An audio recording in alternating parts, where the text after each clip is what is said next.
नमस्कार बंधू भगिनींनो, आपल्या सगळ्यांचं सहर्ष स्वागत आहे स्वास्तिकम या माझ्या चॅनलवर।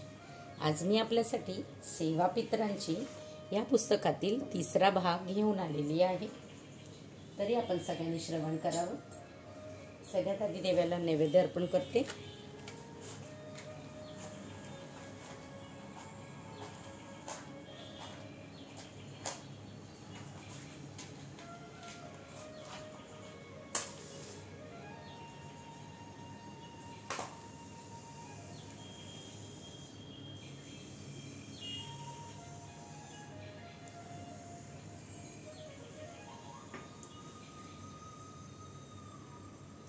नैवेद्यं समर्पयामि, नैवेद्यं समर्पयामि, नैवेद्यं समर्पयामि।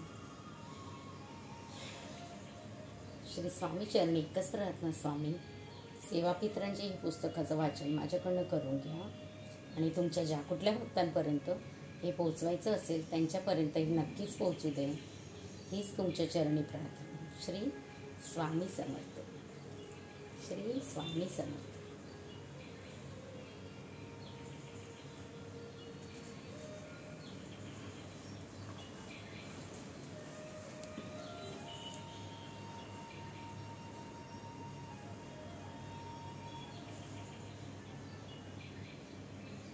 कालचा जो भाग होता, भाग 2, त्याच्यातला काही भाग राहिलेला आहे। आधी मी तो पूर्ण करून घेते। आपण पूर्ण केलं होतं स्मशानातून घरी आल्यावर काय करायचं, त्याच्यानंतर आता 9 अस्थि संचयन विधी सारी सरकविणे। रक्षा विसर्जनाच्या दिवशी अस्थि संचयन, रक्षा विसर्जन, वेदिका श्राद्ध आणि अस्थि संचयन श्राद्ध असे विधी केले जातात। रक्षा विसर्जन दहनाच्या दिवशी किंवा तेथून पुढे दुसऱ्या, तिसऱ्या, चौथ्या, 7व्या किंवा 9व्या दिवशी करावे। विद्युत दाहिनीद्वारे दहन झाले असेल तर पहिल्याच दिवशी रक्षा विसर्जन आणि अस्थि संचयन करावे। अस्थि संचयन, अस्थि संचयन म्हणजे अस्थि गोळा करणे। शरीर दहन केल्यानंतर त्याची राख होऊन अस्थि मागे ओढतात। राख पाण्यात किंवा वृक्षाच्या मुळाशी टाकतात। अस्थि एकत्र करून पवित्र तीर्थक्षेत्री नदीमध्ये विसर्जन करावेत। वेदिका श्राद्ध, या विधीद्वारे स्मशानवासियांची तृप्ती केली जाते। अस्थि संचयन श्राद्ध आणि काकस्पर्श, गोळा केलेले अस्थि पवित्र नदीमध्ये विधीपूर्वक विसर्जित केल्या जातात। अस्थि संचयन श्राद्धामुळव्याच्या वेळी एका दर्भावर भाताचा पिंड ठेवून त्याचे पूजन केले जाते आणि त्यावर पितृतीर्थाचे तिलोदक दिले जाते। त्यावेळी अनादि निधनो देवः शंखचक्र गदाधरः अक्षयः पुंडरीकाक्षः प्रेत मोक्ष प्रदोस्तु वै। त्यानंतर वेदिकासमोर कावळ्यासाठी म्हणून पिंड ठेवले जाते। यजमानाने कावळ्यास दिलेल्या वरदानास अनुसरून कावळ्याने पिंडास स्पर्श करणे आवश्यक आहे। कावळ्याने पिंडास स्पर्श न केल्यास दर्भाचा कावळा बनवून त्याचा स्पर्श पिंडास केला जातो। तीर्थस्थानी अस्थि विसर्जन करायचे असल्यास अस्थि कुंभामध्ये भरून ठेवाव्या। अस्थि विसर्जन सर्वसाधारणपणे 3ऱ्या दिवसापासून 1 वर्षापर्यंत करता येते। तोपर्यंत त्या अस्थि शेतात, बागेत, झाडाच्या बुंद्याशी वा घराबाहेर एखाद्या कुंडीमध्ये सुरक्षितपणे जतन करून ठेवाव्यात। विसर्जनाच्या वेळी अस्थि शुद्धी करावी आणि ते शक्य न झाल्यास अस्थींवर पंचगव्य, पंचामृत आणि शुद्ध जल शिंपडावे। तीर्थस्थानी गेल्यावर तीर्थातील जलाने अस्थींना स्नान घालावे। शक्यतो नाभी इतक्या पाण्यात उभे राहून दक्षिणेकडे तोंड करावे। नंतर नमोस्तु धर्माय असे म्हणावे आणि मृत व्यक्तीचे स्मरण करीत स मे प्रीतोस्तु असे म्हणून अस्थि पाण्यात विसर्जन करावे। अस्थि संचयन, दहन दिवशीच अस्थि संचयन करावे किंवा दहन दिवसापासून 2, 3, 4, 7, 9 या दिवशी करावे। देहदानानंतर काही व्यक्ती देहदान करतात। अशा वेळी पहिल्या दिवशी किंवा 10व्या दिवसापर्यंत त्रिपाद, पंचक, नक्षत्राचे दिवस सोडून पर्णशरदाह विधी करावा आणि नेहमीप्रमाणे 11, 12, 13 या दिवसांचे अंत्यकर्म करावे। मृतदेह उपलब्ध नसल्यास पीठाची प्रतिमा करून मृताचे नाम, गोत्राचा उल्लेख करीत दहनक्रिया करावी।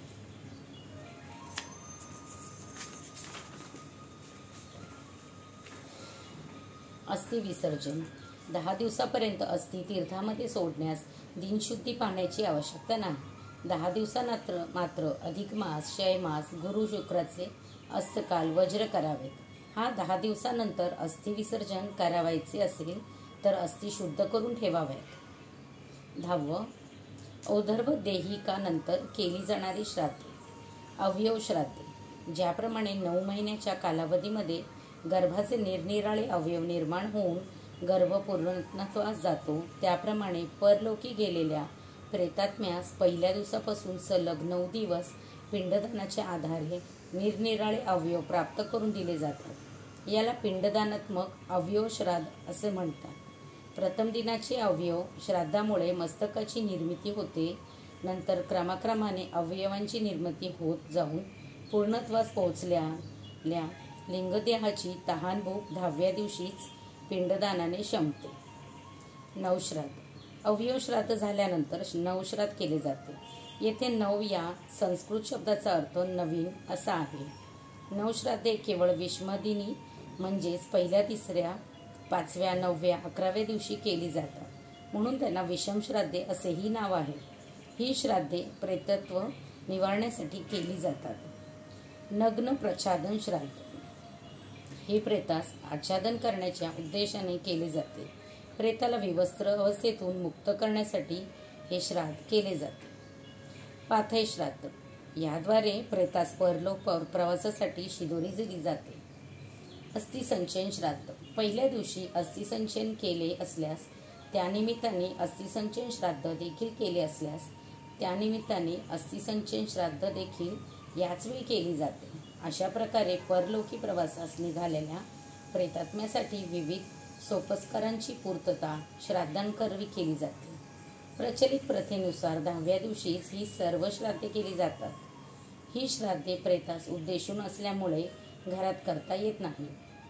11. सूतक अशौच. घरातील किंवा सपिंडातील व्यक्ती मृत झाली असता त्या अशौचाचे पालन करावे लागते. त्यास मृताशौच असे म्हणतात.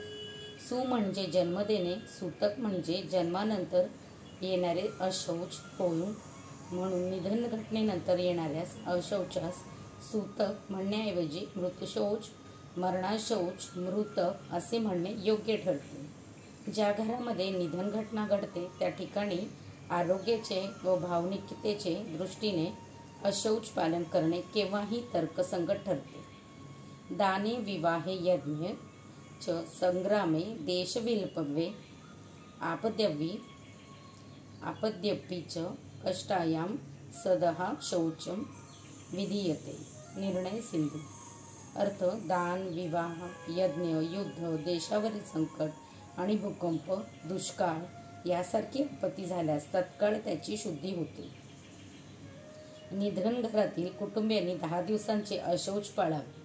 एकाच गावात विभक्तपणे राहणाऱ्या भावकीतील लोकांनी रक्षा विसर्जनाचे अशौच पालन करावे. मृत्यूशौच असलेल्या व्यक्तीस सांत्वनासाठी भेटून आल्यानंतर मनास एक प्रकारची विषण्णता आलेली असते.